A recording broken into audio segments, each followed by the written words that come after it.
La vía a Guayabamba se convirtió en la ruta de la muerte.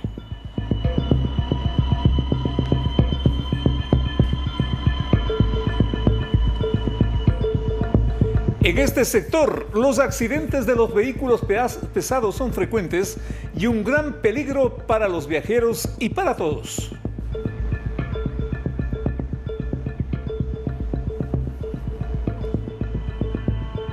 Este fin de semana, un grupo de jóvenes se dirigía a la peregrinación del Quinche. Preliminarmente se conoce que el bus perdió los frenos y se impactó con un camión.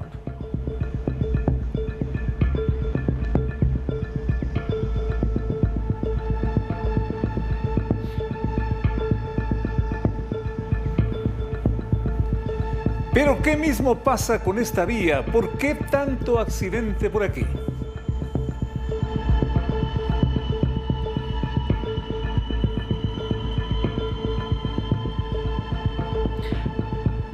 La información más adelante aquí en Noticias 7. Quédese con nosotros. Bienvenidos. Buenas noches. El presidente Daniel Noboa confirmó a Jaime Otón Bernabé como nuevo ministro de Salud, en reemplazo de la vicepresidenta María José Pinto. El presidente Gustavo Petro reaccionó a las publicaciones sobre su estadía en Manta, en la provincia de Manabí. Insiste que no se reunió con el máximo cabecilla de los choneros, alias Fito. El INAMI pronostica buen clima en la costa ecuatoriana para los días del feriado. En el resto del país, lluvias de variable intensidad. En lo internacional, Medicina Forense Colombiana identificó a los 21 fallecidos en el atentado con explosivos en el Valle del Cauca. Otras 56 personas resultaron heridas.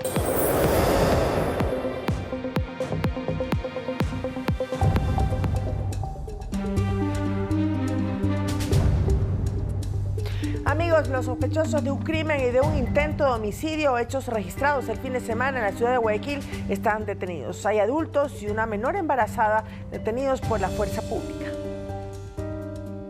Varios fueron los indicios encontrados por la Policía Nacional: prendas de vestir, armas de fuego, vehículos, tricimotos y teléfonos celulares, en 2 operativos ejecutados por la Fuerza Pública en el distrito Portete de la ciudad de Guayaquil. De acuerdo a información oficial, los uniformados investigan un posible fraccionamiento de grupos de delincuencia organizada. Existiría un fraccionamiento de un GDO y existiría también nuevas asociaciones de GDOs. Lo que sí no me puedo adelantar por el tema de la reserva de la información, estamos en plenas investigaciones. El primer operativo logró la captura de 2 ciudadanos. Al parecer, estarían vinculados en un asesinato. El señor Morán E, de 19 años, y Ramírez W, de 22 años. Mientras en la segunda intervención policial, 2 personas detenidas y una menor de edad embarazada. Y ellos fueron interceptados en un vehículo Jeep color blanco, a la altura del intercambiador a la vía Pascuales, es decir, buscaron la ruta de salida, donde está la menor embarazada y se encontró en el Jeep blanco. Además, en otros distritos de la ciudad como Durán, Pascuales y Nueva Prosperina, las autoridades lograron aprender a ciudadanos que al parecer estarían vinculados a actividades ilícitas. Sofía Vintimilla, Noticias 7. Los promotores del proyecto de ley para regular el uso del cannabis en el Ecuador como medicina tienen 3 meses de plazo para completar el mínimo de firmas requeridas para esta propuesta y que siga tramitándose en la Asamblea. El Consejo Nacional Electoral determinó que el proyecto tiene falta de firmas. Esta propuesta de ley de iniciativa ciudadana busca, entre otros puntos, que el autocultivo de cannabis no sea penalizado, permitiendo que un adulto cultive hasta 30 plantas en propiedad privada exclusivamente para fines no comerciales. Plantea regular tanto el uso medicinal como el uso adulto del cannabis para personas mayores de 18 años, excluyendo a la planta y sus derivados de la lista de sustancias sujetas a fiscalización. Yo creo que es claro la persona que tiene una necesidad como tal por un tema medicinal de la persona recreativo. Pero estamos en un país donde realmente muchas veces existe la corrupción, se abusa de temas. Te pongo nuevamente el ejemplo de los carnets de discapacidad y podría esto, como te digo, ser un harakiri para todos los ecuatorianos y permitir lógicamente que gente bajo este estado por diversión maneje este tipo de irresponsabilidades. Desde mi punto de vista es un tema que tiene que revisarse muchísimo y tiene que blindarse realmente si queremos dar ese paso. El pasado sábado, el Consejo Nacional Electoral determinó que esta propuesta de ley no cumplió con uno de sus requisitos fundamentales, que es la presentación del 0.25% de firmas de respaldo del Registro Nacional Electoral. En la verificación se validaron 11.124 firmas de un total de 34.136. Los proponentes de la iniciativa tienen 90 días para completar las rúbricas para que el trámite de la propuesta de norma siga su curso en la Asamblea. En donde hay 24 artículos que serán obviamente estudiados y calificados de manera técnica profesional para prevenir obviamente malas interpretaciones, ambigüedades constitucionales. Si se completan las firmas y el Consejo Nacional Electoral da su aval definitivo, la Asamblea tiene un plazo de 180 días para analizar esta propuesta de ley y, de ser el caso, aprobarla en 2 debates. Javier Ceballos, Noticias 7. Según la Corporación Eléctrica del Ecuador, la central Coca-Codo Sinclair registra un mejoramiento del caudal de aguas para su operación. Estaría generando por sobre los 1.000 megavatios de energía. La presencia de lluvias en la zona nororiental del país genera una adecuada generación de energía en la central Coca-Codo Sinclair, según reportes oficiales. De acuerdo a un informe de SELEC, este domingo el caudal de agua en la hidroeléctrica fue de 206 metros cúbicos por segundo, lo que implica que esta infraestructura está con una generación promedio de 1.000 megavatios, lo que posibilita cubrir más del 50% de la demanda general de energía a escala nacional. Daniel Correa, subgerente de producción de Coca-Codo Sinclair, explicó semanas atrás la relación entre un adecuado nivel de caudal con el aporte de generación eléctrica para garantizar el suministro en el Sistema Nacional Interconectado. Nosotros tenemos un canal de conducción que nos permite 222 metros cúbicos por segundo. Entonces, con eso nosotros incluso podemos empuntar a 1.500 megavatios. Entonces, con el transcurso de las semanas irá ese caudal incrementándose paulatinamente. Estamos alrededor de 900 megavatios en este momento. En la hora pico subimos hasta 1.200 megavatios aproximadamente. Mientras Coca-Codo Sinclair opera en sus niveles normales, este fin de semana hubo una nueva disminución en la cota del embalse de Mazar, derivada por la demanda de energía que genera la ola de calor que afecta a la región costa. Según SELEC, este domingo se ubicó en los 2.132 metros sobre el nivel del mar, es decir, se encuentra a 18 metros de llegar a su nivel crítico, los 2.115 metros. Javier Ceballos, Noticias 7.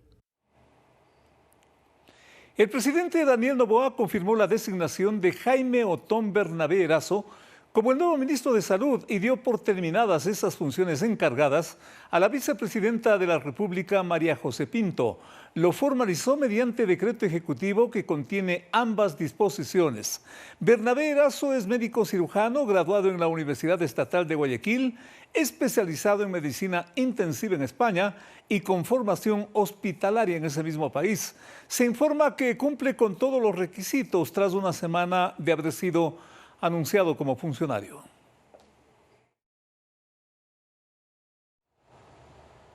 Familiares de pacientes diagnosticados con insuficiencia renal piden un acercamiento con el nuevo ministro de Salud, Jaime Bernabé, para solicitarle la compra de medicinas. No descartan acudir a la justicia ordinaria para solicitar el abastecimiento de medicamentos.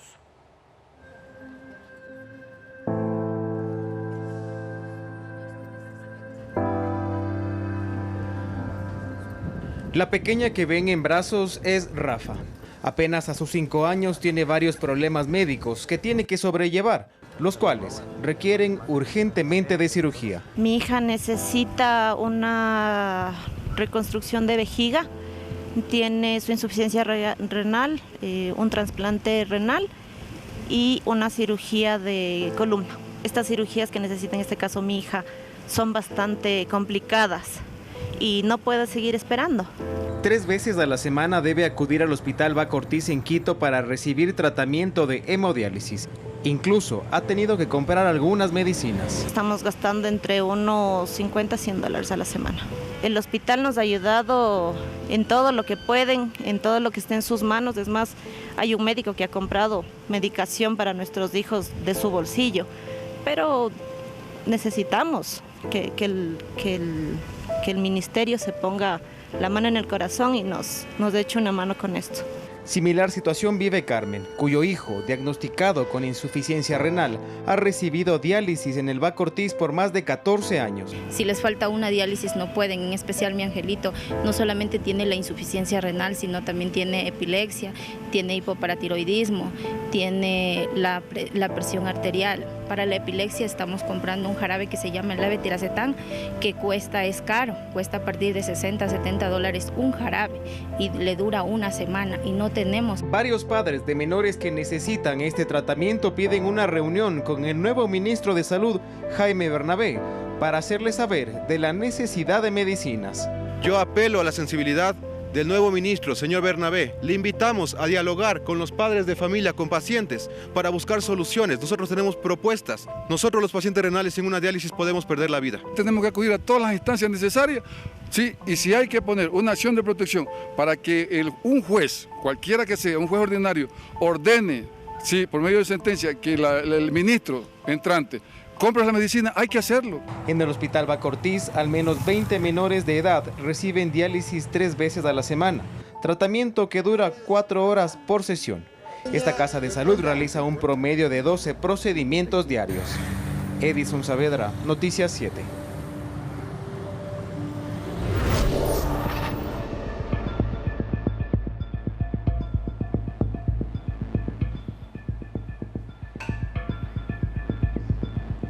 Atención a esto porque la vía Guayabamba está convertida en ruta de la muerte.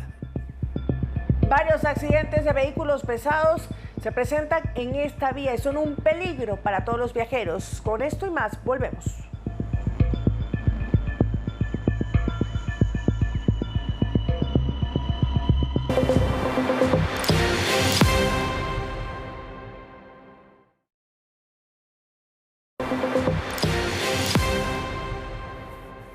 En la provincia de Manabí, agentes de la policía desarticularon 2 redes dedicadas al delito de extorsión. Efectivamente, Mercedes, una de las víctimas, llegó a ofrecer un terreno para librarse de las amenazas y de la extorsión. En la ciudad de Manta, la tranquilidad de un comerciante de 44 años de edad se vio de pronto alterada. Días atrás recibió llamadas y mensajes extorsivos a través de la aplicación WhatsApp, donde le exigían la suma de $60,000 bajo amenazas contra su vida, su familia y hacer explotar su vivienda. Se encontró varios indicios, teléfonos, ahí están los mensajes. Entonces nosotros hemos llamado a la gente que administra justicia. Ahí se conjuga la flagrancia, ¿no? Lo que la policía reveló es algo fuera de lo común y anecdótico. La víctima, asustada y al no tener el dinero exigido, les ofreció a los extorsionadores un terreno. Estos sin titubear aceptaron, pero lo que no sabían es que en la notaría les esperaban agentes de la UNACE. Se acercan a firmar en la notaría, inmediatamente se da aviso a la UNACE activa y estas 2 personas fueron detenidas del rato que se acercaron a la notaría. La tercera persona se allanó el domicilio. En el interior también se encontró ciertas municiones calibre .223, una subametralladora. Otra vez la UNACE. En esta ocasión los agentes operaron en el cantón Santa Ana, distrito 24 de Mayo, logrando la captura de 3 implicados en el delito de extorsión. Uno de ellos menor de edad, una comerciante de nacionalidad colombiana, era víctima de presuntos vacunadores, quienes le exigían $10,000 y antes que se cumpla el plazo otorgado, acudió a poner la denuncia y acabar con su tormento. Nos topamos que el propio trabajador es el que estaba pasando la información para que le extorsione para las vacunas. Entre los indicios decomisados, 2 armas de fuego, municiones. Los 3 ecuatorianos no registran antecedentes. Iván Casamen, Noticias 7. 1.500 galones de gasolina blanca fueron decomisados por personal del ejército que desplegó un operativo en la zona de Sucumbíos. Hay un detenido que es una pieza importante para las investigaciones. Durante un patrullaje de control y vigilancia al sistema hidrocarburífero, personal militar de la Brigada de Selva 19 Napo detectó un trasvase ilegal de combustible en una zona rural del cantón Chuchufindi, provincia de Sucumbíos. Los uniformados se percataron de movimientos clandestinos relacionados con el manejo irregular de derivados de hidrocarburos, dando como resultados 5 bultanes llenos con aproximadamente 1.250 galones de gasolina blanca, un camión marca Hino, un tanquero marca Hino, mismo pertenecientes a Petroecuador, con aproximadamente 250 galones de gasolina blanca. En el sitio fue detenido un ciudadano ecuatoriano quien sería trabajador de la empresa estatal Petroecuador, aparentemente vinculado a la actividad ilícita de robo de gasolina blanca. Este tipo de delitos generan un grave perjuicio económico al Estado y constituye un riesgo para la seguridad ambiental y ciudadana debido a la manipulación inadecuada de combustible en zonas no autorizadas. Las operaciones militares continuarán hasta erradicar los delitos hidrocarburíferos en la zona, ratificando el compromiso del ejército ecuatoriano con la defensa del territorio nacional y la preservación de las áreas naturales del Ecuador. En total, el operativo dejó el decomiso de 1.500 galones de gasolina blanca, combustible que por inteligencia militar se sabe que es utilizado en laboratorios del vecino país para el refinamiento de droga. Iván Casamen, Noticias 7.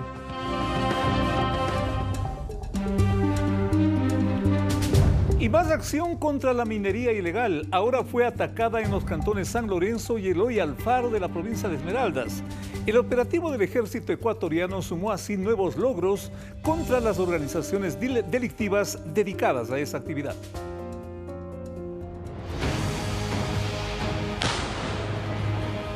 Tras información de inteligencia y planificación milimétrica para llegar a los puntos de difícil acceso por su geografía, uniformados de la Marina contaron con el apoyo logístico de la Fuerza Aérea y del Ejército en el empleo de helicópteros para el reconocimiento aéreo y la movilización del personal militar a zonas donde detectaron la presencia de campamentos de minería ilegal en la frontera norte.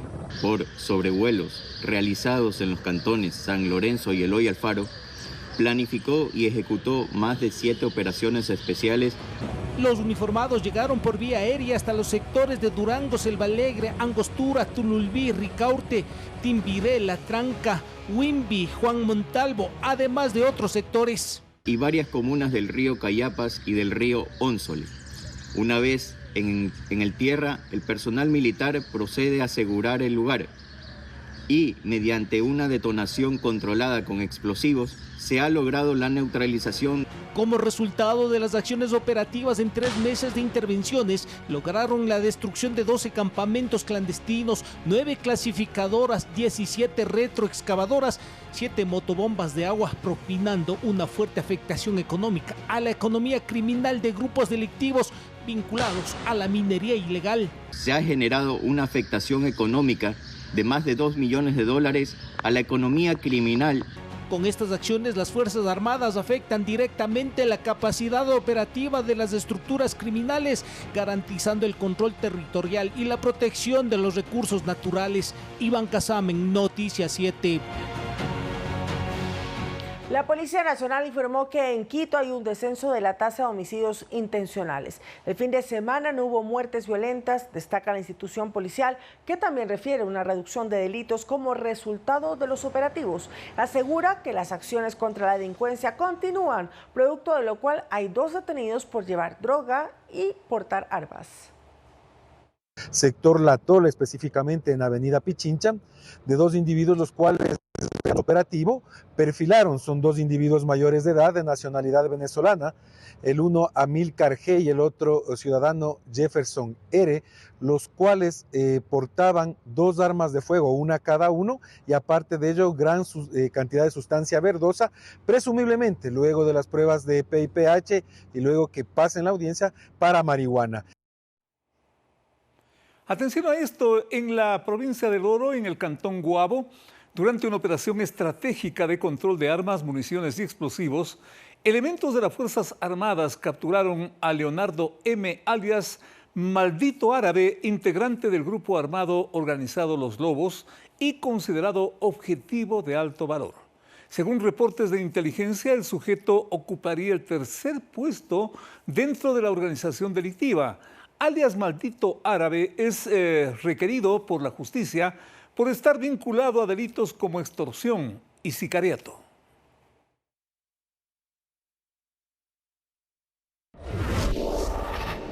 Lluvias de variable intensidad en todo el país, a excepción del perfil costero, anuncia el Instituto Nacional de Meteorología. Para esta semana, incluyendo el feriado, el ambiente climático de la costa será favorable. No, que han visto en las noticias. 40 centímetros de hielo. Así quedaron varias calles en la provincia del Carchi tras un aguacero con granizo. La comunidad tuvo que ingeniárselas para limpiar la calzada y poder circular. Ocurrió este fin de semana. Condiciones climáticas que, de acuerdo a expertos, no cambiarán mucho durante esta semana, en especial en provincias como Azuay, Cañar, Loja y el Carchi.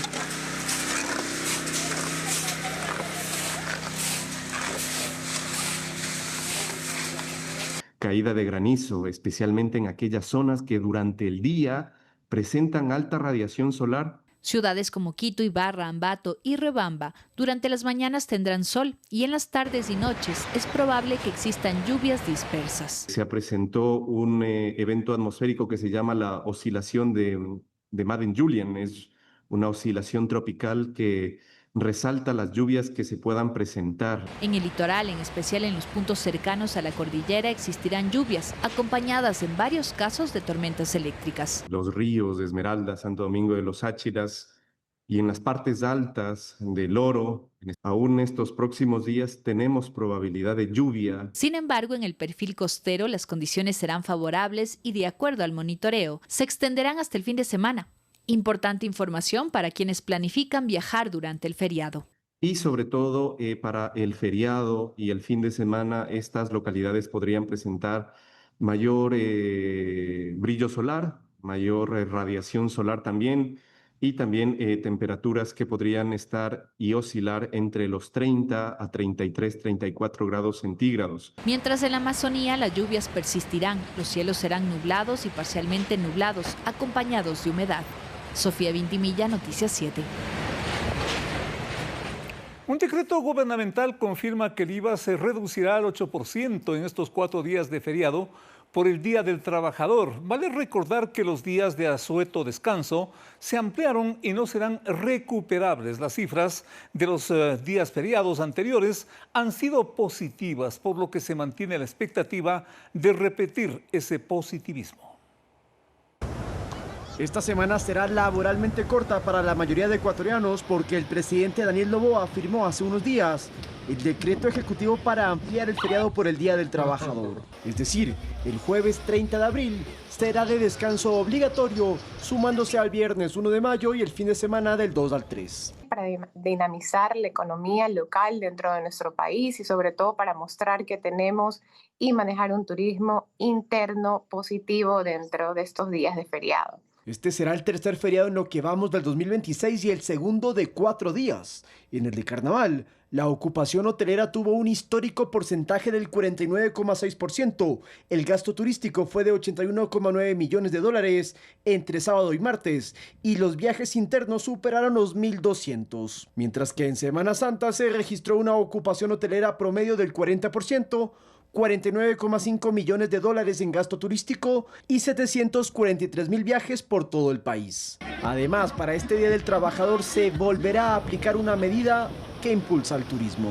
El IVA se reduce al 8%, justamente para dinamizar la economía local y poder generar un mayor impacto en las familias ecuatorianas. El decreto ejecutivo establece que el jueves no será recuperable. A finales de mayo habrá otro feriado, el 24, por la batalla de Pichincha. Lautaro Andrade Castro, Noticias 7. Otro accidente en la vía Quito-Guayabamba. 2 muertos y 40 heridos es el saldo.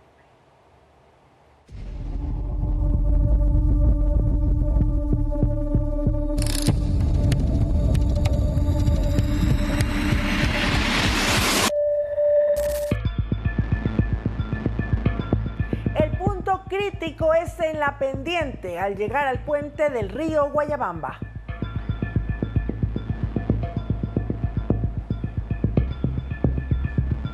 Justamente un bus aparentemente se quedó sin frenos y se llevó por delante a un camión. El bus transportaba personas que iban al Quinche a un acto religioso.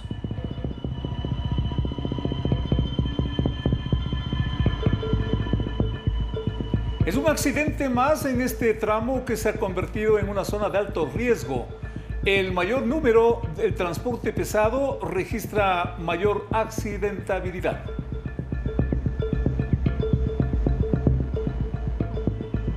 Vamos a ver un resumen de lo sucedido este fin de semana.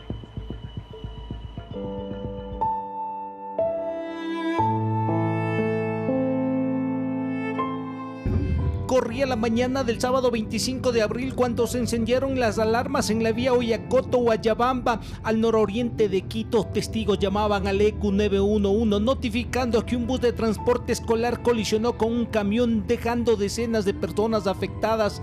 Tras el siniestro, muchos de los heridos salían por sus propios medios del interior de la unidad amarilla, que quedó volcada. Dios mío, solo siéntate, solo siéntense. Venga, siéntese allá. Decenas de heridos recibieron asistencia prehospitalaria en el sitio con el apoyo de múltiples instituciones de respuesta en una de las emergencias más graves registradas en los últimos días en la Panamericana Norte. Se atendió con 13 ambulancias de diferentes instituciones, una unidad de rescate, una unidad contra incendios, una unidad de manejo de materiales peligrosos y 3 unidades de comando. Aparentemente el bus habría sufrido un daño mecánico en su sistema de frenos. Los heridos, en medio de sus desgarradoras declaraciones, relataban que la unidad circulaba a gran velocidad. El choque dejó 2 personas fallecidas y 42 heridos, muchos de ellos menores de edad. O sea, se le fueron los frenos. Se le fueron los frenos. Dios santo. Ya, tranquilito, la manito. Toma agüita, ¿sí? Sí. Otro efecto del choque fue el derrame de pintura en aproximadamente 180 metros a lo largo de la calzada, convirtiéndose en un riesgo latente para la circulación vehicular. Las tareas de limpieza tomaron algunas horas, lo que generó una fuerte congestión y obligó a los conductores a tomar rutas alternas. Iván Casamen, Noticias 7. Y todo esto tampoco es nuevo. ¿Qué antecedentes de este tipo de accidentes registra esta vía Guayabamba? Tenemos en pantalla a esta hora de la noche a nuestro compañero Lautaro Andrade con los detalles. Adelante. Lautaro. Hola compañeros, buenas noches. Ante la pregunta que hace Félix, yo les invito a hacer algo a ustedes, amigos en estudios, y también a los amigos televidentes. Saquen su celular, escriban en Google accidentes Guayabamba y se van a dar cuenta de la cantidad de siniestros viales que se registran en ese punto del norte de la capital, y no solamente de este año, no solamente del año pasado, estamos hablando de por lo menos una década, me animo a decir una década, con incidentes en los que pierden la vida tanto conductores como pasajeros que son accidentados en ese lugar. Pero ¿qué les parece si nos ubicamos geográficamente de lo que estamos hablando? Primero, para que lo entendamos bien, esto sucede en el norte de la capital. Estamos ya en pantalla con el peaje de Oyacoto, que es una de las vías para salir del norte de la ciudad. Entre Oyacoto, el peaje, y el redondel de Guayabamba hay aproximadamente 21 minutos de distancia. ¿Qué sucede? Que en el tramo que vemos ahora dibujado, que es en el desvío al aeropuerto, de allí hasta el puente de Guayabamba, es la zona de peligro por la cantidad de siniestros que en ese margen se registran. Sí, la vía es amplia, es larga, pero es en ese tramo de, por lo menos me animo a decir, son más de 30, kilómetros, son 10 minutos de distancia en ese punto donde hay la mayor cantidad de eventos adversos. ¿A qué se debe esto? Bueno, hay algunos que mencionan que es una vía muy rápida porque es en descenso, es en bajada, y cuando los vehículos, sobre todo camiones, pierden pista, pierden los frenos, se llevan todo a su paso. Estamos viendo las imágenes de lo que sucedió el fin de semana, que obviamente que impacta y conmociona mucho porque en el bus escolar viajaban niños que iban a una catequesis y perdieron la vida. Pero me gustaría remontarme al 2023. Vamos a cumplir casi 3 años en mayo de este 2026, cuando hubo un accidente parecido donde un camión de una conocida marca de gaseosas también perdió pista, se llevó a 23 autos que estaban al frente y cobró la vida de 3 personas y hubo decenas de heridos. Entonces no es la primera vez que sucede esto. En muchos casos hay impericia de los conductores, hay choferes que se quedan dormidos, también hay que recordarlo, y también algunos mencionan, repito, que la vía puede ser que no está en el mejor estado. El problema es que es una vía muy transitada, porque como les dije al inicio, usted para salir de Quito puede tomar la vía de Oyacoto y se va hacia el norte, hacia la Panamericana Norte, o también si desea ir hacia el aeropuerto, por allí tiene un desvío que lo lleva a la ruta Collas. Entonces pasan cientos de miles de vehículos diariamente y por eso hay tantos accidentes. Les escucho. Ese análisis de la carretera, también las autoridades, la señalética para que también pueda existir una disminución de tránsito, mayor prudencia, una mejor forma de manejar también. ¿Cómo está señalada la vía también, Lautaro, frente a tanta cantidad de accidentes? Yo no creo que el problema sea la señalética, porque tú has mencionado algo que es importante, también el cómo conducen los choferes. Estamos hablando, y esto hay que tomarlo muy en cuenta, que la mayoría de siniestros en esa vía lo provocan vehículos pesados, camiones, buses, trailers. Entonces, ¿hasta qué punto no ven las señales? ¿No será que quizás no están con los 5 sentidos al momento de manejar, o que las unidades que están llevando tampoco se encuentran en el mejor de los estados? Porque si hablamos de buses accidentados o siniestrados en Quito, podemos contarles decenas de casos en el último mes. De hecho, hay algunas cifras que indican que los siniestros viales es una de las principales causas de muerte en el Ecuador. En algunos lugares incluso superior a la inseguridad. Entonces, veamos lo que está ocurriendo, que quizás se necesita mayor control de velocidad para evitar estos inconvenientes. Félix. Sin duda, mayor control, Lautaro. Tú mencionabas al principio un dato que me parece muy orientador, porque en esto es la bendita reiteración de que los medios exageran, la prensa exagera. Tú decías entrar al Google y poner esa referencia para ver por último quizás los 10 años, no sé, tú seguramente lo hiciste. ¿Y sí, qué dato podemos sacar como conclusión? No sé si de los 10 años o de un periodo para que el público tome una mayor visión de la grave situación que se vive en ese sector, Lautaro. Si usted escribe en Google, como hemos dicho, este ejercicio, no solamente que cada año le va a salir que hubo un siniestro, sino que cada año hubo por lo menos una persona fallecida. Y te doy un dato adicional para cerrar este reporte.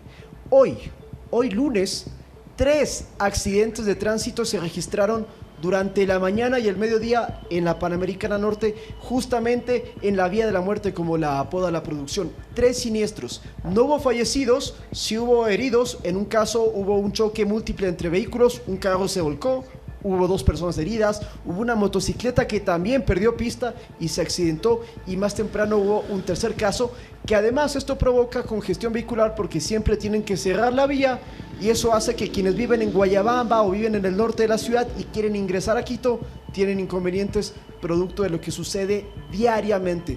Félix, mañana vamos a hacer otra vez el ejercicio y vamos a revisar cuántos siniestros hubo. Ojalá me equivoque, pero al parecer es algo de todos los días, pan de todos los días. Gracias, Lautaro. Gracias. Algunos factores que se tendrán que seguir analizando también para que esto deje de ser la vía de la muerte. Muchas gracias.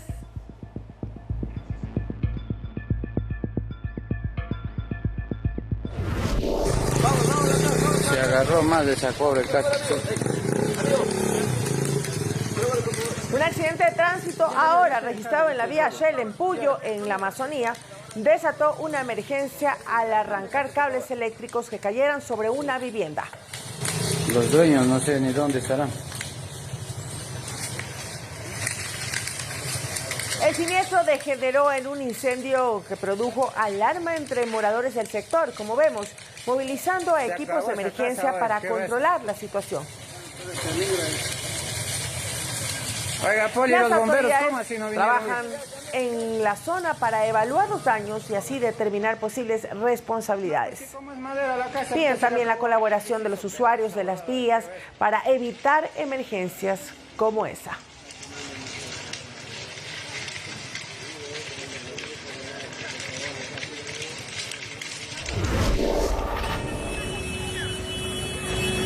Y hay más. La noche de ayer se registró otro accidente de tránsito en la vía que conecta Santana con Ayacucho, en la provincia de Manabí.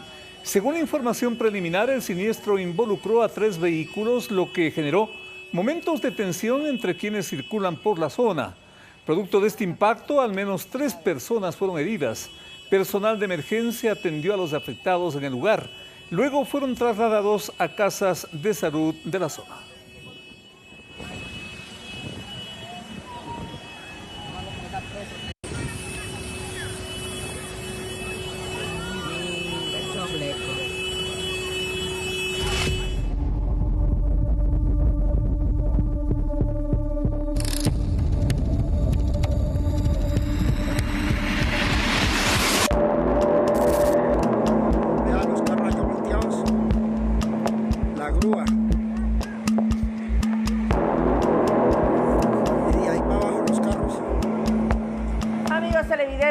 como vemos, todo era destrucción.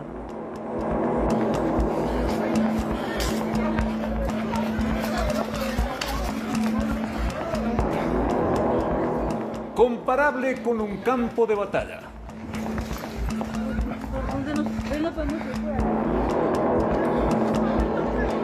Acaban de poner una bomba aquí en todo el túnel, en el túnel Cajibío, ve. Mire, Dios mío, bendito la magnitud de eso, vea. Mire, vea. Muertos por todos lados, heridos quedan rescatados entre los fierros retorcidos. Dios mío, si pueden ayudar. Mire, Dios mío, mire esto. 20 muertos y decenas de heridos es el saldo de uno de los atentados terroristas en el sur de Colombia. Esto sucedió el fin de semana en el Cauca. Varias personas en vehículos se vieron sorprendidas por una gran explosión. ¿Dónde fue el explosivo y dónde quedé? Ocurrió el día sábado en el municipio del Cojibío, en el Cauca. La grúa. Colombia ya atribuye estos ataques a las FARC.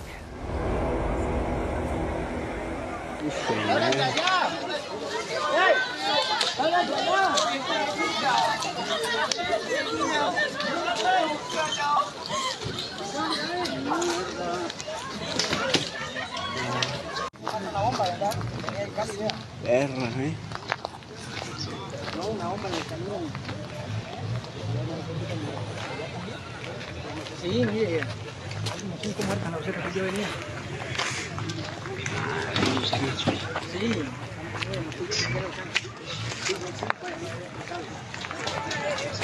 Por poco mire, nos cogió. nos libramos de chimba. Madre.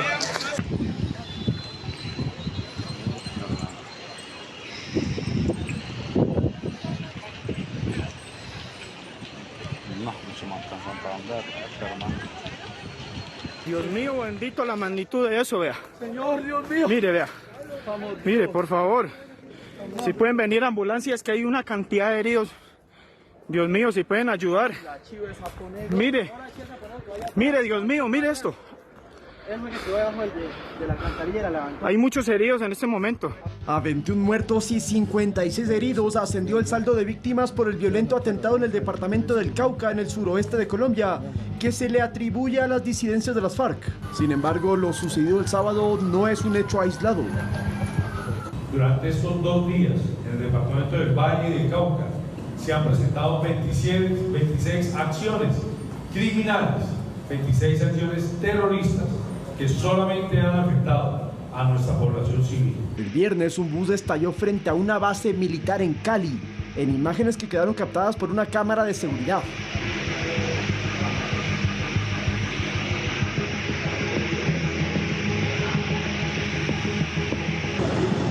Mira cómo las han marcado ahorita, antes me demoré. Y la noche del domingo...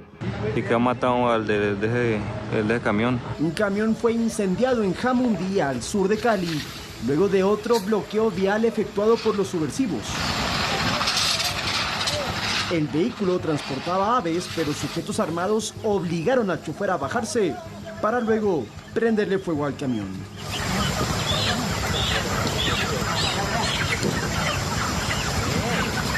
El presidente colombiano Gustavo Petro no se ha pronunciado más acerca de la violencia. En sus redes sociales se refiere a otros temas y a la celebración de su cumpleaños. Lautaro Andrade Castro, Noticias 7. Ya volteados. La grúa. 26 atentados en 2 días en Colombia. El gobierno ya ha identificado y ha reaccionado frente a estos ataques que dice son de las FARC. En nuestra pantalla al lado izquierdo es un accidente que se dio el día viernes en la ciudad de Cali con un microbús.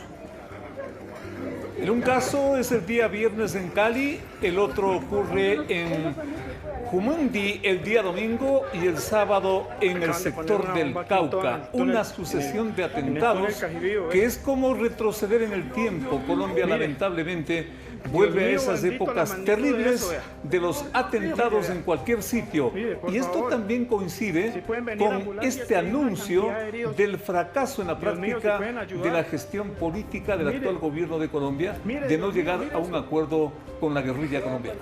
La paz está muchos totalmente heridos en fuera este de lo que en estos momentos está viviendo Colombia. Hay que decirlo también, Félix, la época electoral que está cursando nuestro vecino del norte también, pues hay mucha tensión política y eso se ve, se observa frente a estos accidentes, a estos atentados terroristas que se han presentado en nuestro vecino del norte.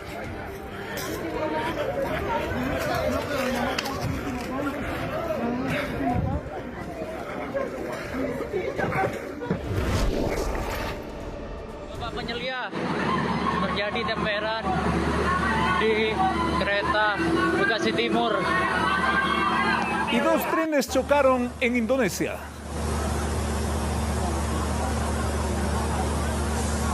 Muchas personas pedían auxilio, estaban entre los fierros retorcidos.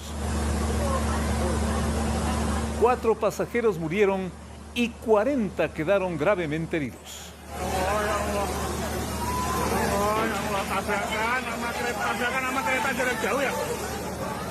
Sucedió en Yakarta, la capital de Indonesia.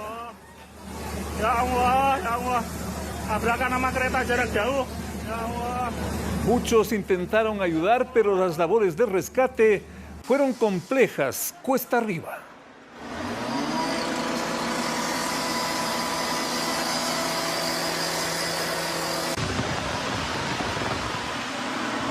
Algunos fueron llevados a los hospitales cercanos. La empresa del tren anunció que 240 pasajeros fueron evacuados tras este terrible impacto.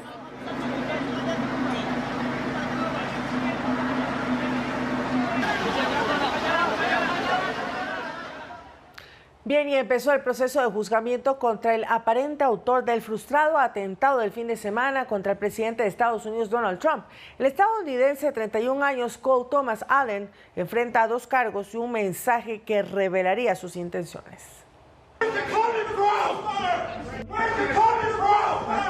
Detenido por el servicio secreto, Cole Thomas Allen compareció ante el Tribunal Federal de Washington. Se lo acusa de porte ilegal de varias armas y por el disparo que hirió a un agente de seguridad al correr descubierto en su intento por ingresar al acto social del Hotel Hilton, donde estuvo la plana mayor de la Casa Blanca. Con los disparos hubo pánico y un operativo de evacuación de los principales invitados, empezando por el presidente Donald Trump y su esposa Melania, el vicepresidente Vance, políticos, diplomáticos, unos 2.000 invitados al evento anual organizado por corresponsales extranjeros acreditados en la Casa Blanca. En simultáneo, hubo un operativo en Torrance, California, en la casa del detenido Thomas Allen. El New York Post publicó un mensaje del sospechoso a su familia, quien se habría alojado 2 días antes en el Hotel de la Cena. Él allí sugiere que busca causar daño a lo más alto de las autoridades e insinúa que Trump es un pedófilo, violador y traidor, mientras el presidente Trump lo calificó de loco y lobo solitario y movido por un odio profundo a los católicos. Para la fiscal Janine Pirro, Thomas Allen tenía intenciones de causar el mayor daño posible durante la cena. Félix Narváez, Noticias 7. Y se revelan nuevos detalles del cuestionado viaje del presidente de Colombia, Gustavo Petro, a la ciudad ecuatoriana de Manta en mayo del 2025. De su parte, el mandatario colombiano rechaza que se haya reunido con el narcotraficante y cabecilla de los choneros, alias Fito. La investigación realizada por Revista Vistazo y el portal Código Vidrio revelaría lo que habría hecho Gustavo Petro ese 25 y 26 de mayo del 2025, después de asistir a la ceremonia de posesión del presidente Daniel Noboa. Después del acto solemne, el mandatario colombiano literalmente desapareció 2 días. Lo único que se supo era que estaba hospedado en un hotel de lujo en la ciudad de Manta, provincia de Manabí. Después de 336 días, se conocen nuevos detalles. Cuando Petro arribó a Manta, se alojó en una casa de lujo ubicada en la urbanización Marina Blue, en el sector de Santa Marianita. En su estadía, no salió de esa casa. Lo único que entraron y salieron fueron muchos vehículos con varios visitantes, de los cuales se desconoce su identidad. Se especulaba en ese entonces que se habría reunido con Adolfo Macías Villamar, alias Fito, uno de los narcotraficantes más buscados de Ecuador. Llegó a una casa de lujo, permaneció, si no me equivoco, fueron 2 días, nunca salió ni siquiera a comer, o sea, estuvo ahí encerrado, ¿no? Decir con 15 reuniones no lo puedo decir. El mandatario colombiano rechazó esta hipótesis. El bandido Fito, que se capturó también en mi gobierno en Colombia, no es tan estúpido de meterse en un cerco que tenía la policía y el ejército ecuatoriano permanentemente alrededor de la cabaña. Se fue a Manta y se fue a meter en una casa 3 días supuestamente a escribir un libro, pero casas y caletas que son los dueños de esas están relacionados directa o indirectamente con el narcotráfico. Según Petro, su visita a Manta fue para escribir un libro, pero según informes de inteligencia que detalla la investigación, al salir, varias mujeres que no serían parte de la escolta lo habrían acompañado. En respuesta, Petro dijo que pedirá a su escolta que haga un informe indicando las maniobras que hicieron durante su estancia. La visita de Petro se dio en un momento crítico en la ciudad de Manta, cuando se realizaba un sinnúmero de operativos para capturar a alias Fito, hasta que finalmente se dio con su captura en una vivienda justamente en Manta, donde también estaba el presidente colombiano. Edison Saavedra, Noticias 7.